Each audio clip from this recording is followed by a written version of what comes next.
ভালোবাসছি কাউকে, কোনো ছেলেকে কিংবা মেয়েকে সুখে থাকার আশায় ভালোবেসেছিলাম। 3টা মাস যেতে পারে নাই, রাতের ঘুম আমাকে নষ্ট করে দিয়েছে। শান্তিতে কথা বলার আশায় প্রেম শুরু করেছিলাম, এখন ঝগড়ার পর ঝগড়া হচ্ছে। হাসি খুশি থাকার জন্য প্রেমে পড়েছিলাম, রাতের ঘুম হারাম হয়ে যাচ্ছে। মানুষ প্রেম করে সুখে থাকার আশায়, বাস্তবতা হচ্ছে সুখের আশায় করলেও সবাই দুঃখের সাগরে ডুবে আছে। প্রেম যদি করতে মন চায়, 2টা জায়গায় প্রেম করেন।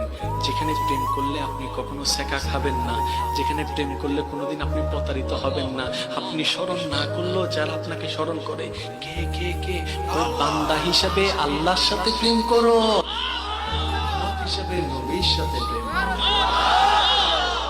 শেখা দিবে না আপনাকে।